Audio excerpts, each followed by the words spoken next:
스트레스 받아 라고 말한 적 있는가? 각종 미디어에서는 수면 시간을 늘려라, 시간을 관리하라, 숨을 크게 들이쉬고 명상을 하라 와 같은 뻔한 말을 앵무새처럼 반복적으로 들어봤을 거다. 실제로 피부암과 살인보다 더 많은 죽음을 가져오는 게 바로 이 스트레스라고 한다. 우리에게 오랫동안 이 스트레스는 고통으로 인식되어 있다. 하지만 이것은 진실이 아니다. 이 세상에는 이 스트레스의 진실을 아는 자와 스트레스를 받는 자로 나뉘며 오늘은 그 비밀을 풀어볼까 한다. 10분 안에 책 한 권. 안녕하세요, 장독대입니다. 저는 오늘도 열심히 책을 읽으며 스트레스를 받았고, 새로운 사업을 구상하며 스트레스를 받았고, 기존의 사업 때문에 스트레스를 받고, 육아 때문에 스트레스를 받았습니다. 여러분은 오늘 하루 어떠셨나요? 사람들은 교통체증을 설명할 때 혹은 실연을 당했다고 말할 때, 불안하거나 바쁘거나 실망스럽거나 위협을 느꼈을 때 모두 스트레스 받는다 라고 말하죠. 순간순간 이메일, 뉴스, 날씨를 보고도 스트레스를 받는다고 말합니다. 업무, 육아, 승진, 건강, 빚 등 실로 다양하죠. 이쯤 되면 삶이 스트레스가 아닌가 싶은데요. 그러나 잘 생각해보면 우리는 중요하게 생각하지 않는 대상에 대해서는 그다지 스트레스를 느끼지 않는다는 거예요. 결국 인생이 의미 있으려면 반드시 스트레스를 경험해야만 하는 거죠. 완전 스트레스 받아. 이거 너무 스트레스야. 그런 순간들이 합쳐져 사고방식으로 고착된다고 켈리 맥고니걸은 말했습니다. 이것은 하나의 믿음이고 플라시보 효과를 넘어 일종의 사고방식 효과라고 말할 수 있는데요. 엘리아 크럼의 연구에 관한 이야기를 들려드릴게요. 미국의 7개의 호텔에서 객실 청소부를 채용했다. 객실 청소는 무척 고생스러운 일이어서 시간당 300칼로리 이상이 소비된다. 운동으로 치면 시속 5에서 6km를 걷는 것과 맞먹는다. 크럼은 객실 청소를 어떻게 운동으로 간주할 수 있는지를 설명하는 포스터를 만들었다. 물건을 잔뜩 실은 카트 밀기, 진공 청소기 돌리기, 침구 정돈 및 매트리스 들어올리기, 바닥에 떨어진 수건 줍기 등 7개의 호텔 중 4개의 호텔 객실 청소부들에게 이 정보를 알려주는 15분짜리 프레젠테이션을 실시했다. 나머지 3개의 호텔 객실 청소부들은 통제 집단으로 분류해 다르게 조치했다. 이들은 신체 운동이 건강에 미치는 중요성에 관한 정보는 얻었지만 자신의 업무가 운동으로서 충분한 가치가 있다는 설명은 듣지 못했다. 4주가 흐른 뒤 크럼은 객실 청소부들에게 연락을 취해 상황을 확인했다. 이들 중 자신의 업무가 운동이라는 정보를 들은 사람들은 체중과 체지방이 줄고 혈압이 내려갔다. 자신의 일을 전보다 더 좋아하게 됐다고 말하는 사람들도 있었다. 이와 대조적으로 통제 집단에 속한 3개의 호텔 객실 청소부들은 전혀 변화가 없었다.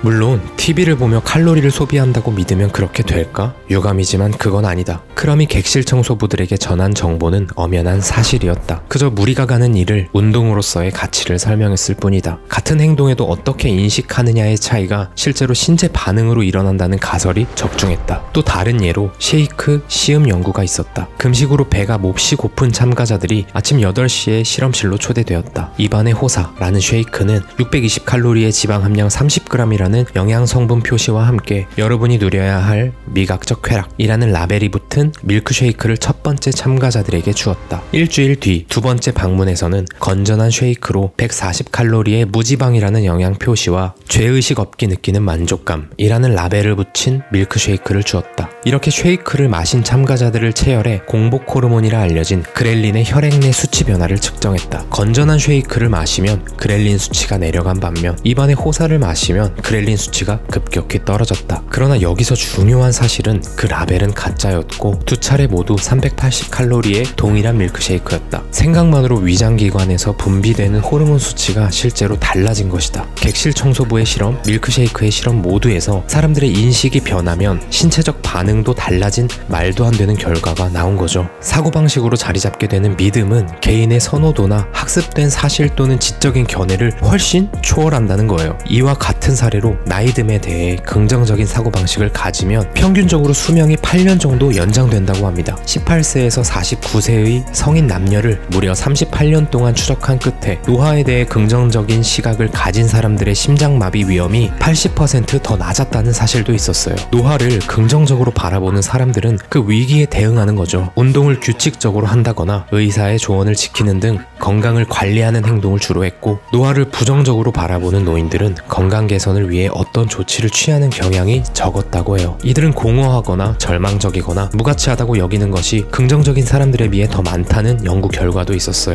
결국 이 스트레스라는 것은 스트레스 자체가 건강에 해로운 게 아니라 스트레스는 건강에 매우 위협적이다 라는 믿음, 그 믿음 자체가 더 건강에 해롭다는 거죠. 스트레스는 건강과 활력을 고갈시키고 생산성을 약화시키고 학습과 성장을 저해한다고 믿습니다. 부정적으로 반드시 피해야 하는 대상으로 여깁니다. 이렇게 느끼기 때문에 매 순간 사소한 스트레스부터 우리가 어찌할 도리가 없는 일련의 사건들로 인해 엄청나게 신체에 부담을 주는 거죠. 그러나 스트레스가 업무 수행 능력, 생산성을 향상시키고 건강과 활력을 증진하기도 하며 학습과 성장을 촉진하고 긍정적으로 반드시 활용해야 한다는 믿음은 감정과 사건에 대응하는 방식에서 차이가 도드라지며 우리의 건강과 행복 그리고 성공에도 영향을 미치는 겁니다. 가장 중요한 시사점은 스트레스의 장점만을 고집하라는 게 아니에요. 무조건적으로 스트레스는 좋은 것이라는 인식을 가질 필요는 없습니다. 그저 의미 있는 사고방식의 전환으로 균형 잡힌 시각으로 스트레스에 대한 두려움을 줄이고 그것을 다룰 수 있다고 믿고 의미 있는 인생을 살기 위한 하나의 자원으로 스트레스를 활용하는 것이에요. 아니 스트레스를 대체 어떻게 좋게 생각하라는 거야? 라고 생각하실 수도 있어요. 실제로 그런 사건과 일들이 존재합니다. 하지만 스트레스는 때로 고도의 집중력을 발휘하게 합니다. 엔돌핀, 아드레날린, 테스토스테론, 도파민 등의 화학 물질이 복합적으로 뒤섞여 동기와 의욕을 불태웁니다. 예를 들어 비행기에서 뛰어내리는 스카이다이버, 사랑에 빠지는 사람들에게서 볼 수 있습니다. 박빙의 승부가 펼쳐지는 경기를 관람하거나 마감일을 맞추려고 급히 서두르면서 짜릿한 전율을 느낀 경험이 있다면 지금 이 영상을 보는 여러분도 스트레스의 다른 면을 이미 알고 있는 거예요. 생존이 위태로운 상황에 놓이면 이런 생물학적 변화가 강하게 나타나 투쟁 또는 도피 반응을 보일지 모르지만 위협성이 감소하면 뇌와 신체는 다른 상태로 바뀝니다. 다시 말해 도전 반응을 보이는 거예요. 이 스트레스를 즐기게 되는 거죠. 미술가, 운동선수, 외과 의사, 비디오 게이머, 음악가 등 자신의 기능이나 기량을 발휘할 때 하나같이 이런 종류의 스트레스 반응을 보인다고 합니다. 나아가 스트레스는 사회 관계까지 아우릅니다. 스킨십, 문자 보내기, 함께 술 마시기 등과 같이 사회적 접촉에 대한 열망을 불러일으킵니다. 왜 스트레스 받으면 그날 친구와 찐하게 한잔하고 싶은 경험 있잖아요. 즉 우리의 공감 능력과 직관력을 강화시킵니다. 옥시토신 수치가 높아지면 우리가 소중히 여기는 사람들을 신뢰하고 도와줄 가능성까지 커집니다. 옥시토신도 스트레스 반응의 일부예요. 즉 스트레스는 우리가 더 나은 사람이 되도록 도와주는 거예요. 가장 중요한 인간관계를 더욱 공고히 다져주는 거죠. 지인에게 도움을 구하고 격려하는 것이 스트레스의 일환인 거예요. 동시에 다른 사람을 배려하고 싶은 마음을 키워줄 뿐 아니라 심장도 강화시켜준다는 연구 결과가 있습니다. 우리가 매우 어려운 일을 경험할 때도 우리의 몸과 뇌가 여기서 교훈을 배우기도 하고요. 실제로 심리학자들은 이를 스트레스 접종 혹은 면역, 마치 백신처럼 취급한다고 합니다. 그런 이유로 미 항공우주국 나사의 우주 비행사들과 응급구조사, 엘리트 운동선수들을 비롯해 스트레스가 높은 환경에서 성공을 일궈야 하는 사람들이 받는 중요한 훈련이 되었다고 해요. 이 스트레스를 겪어낸 사람이 스트레스에 능숙하게 대처할 줄 알게 된다는 사실을 인식하고 나면 여러분은 새로운 도전에 매번 부딪히는 일이 전보다 쉬워진다는 얘기입니다. 그러므로 이제는 스트레스를 느끼는 매 순간이야말로 우리의 스트레스 본능을 전환시킬 기회인 거예요. 여러분이 스트레스에 반응하고 있다고 느껴지면 어떤 측면이 자신에게 가장 필요한지 물어보세요. 싸우고 싶은지, 달아나고 싶은지, 뭔가를 시작하고 싶은지, 관계를 맺고 싶은지, 의미를 발견하고 싶은지, 아니면 성장하고 싶은지 말이에요. 허둥지둥 육아를 하거나 까다로운 직장 동료를 상대하거나 자신이 오늘 들은 혹평에 대해 생각하거나 가족의 건강을 걱정하거나 우리는 하나같이 스트레스를 받을 겁니다. 즉, 나 자신에게 중요한 일이 위태로워지면 스트레스 반응을 보이는 거죠. 중요한 건 우리는 그 문제에 조치를 취하는 데 도움이 되도록 스트레스 반응을 보인다는 점, 기본적인 생존 반응 그 이상인 거죠. 그러므로 인정하고 활용하며 오히려 신뢰해야 할 현상입니다. 국가 스트레스 지수를 계산하던 중 연구원들은 놀라운 결과를 발견했어요. 국가의 스트레스 지수가 높을수록 국가의 행복 지수도 높았던 거예요. 오히려 기대 수명과 총 생산이 높았습니다. 모리타니처럼 부패, 빈곤, 굶주림, 폭력 수치가 높은 나라에 사는 사람들은 오히려 스트레스를 안 받습니다. 역설적으로 고도의 스트레스는 고통과 행복 모두와 관계가 있고 행복한 삶이란 스트레스가 없는 삶도 아니며 스트레스 없는 인생이 행복을 보장해주지도 않는다는 결론에 도달했습니다. 대부분의 사람들은 덜 바쁘면 더 행복할 것이라 예상하지만 결과는 정반대입니다. 갑자기 한가해진 생활은 퇴직 이후 우울증 발병 위험이 40%나 증가하는 것도 그 이유겠고요. 목적 의식이 있는 사람은 스트레스가 많습니다. 나아가 매우 의미 있는 삶을 살고 있다고 대답할 확률도 높죠.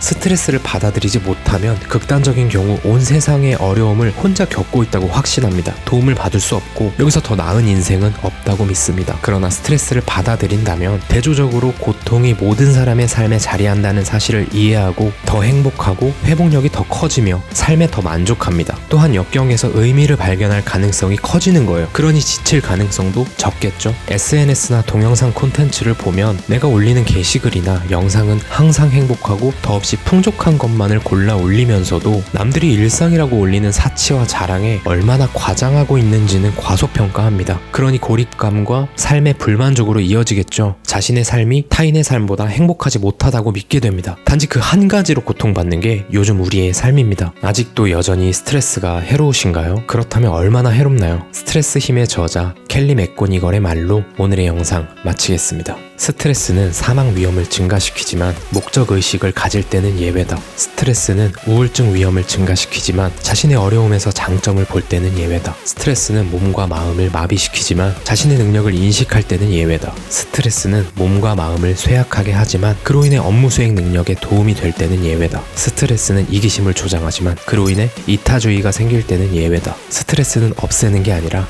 경험 방법을 전환할 때이다. 대부분의 사람에게는 독약이지만 성공한 사람들에게는 그와 반대다. 당신에게도 명예하기를 바란다.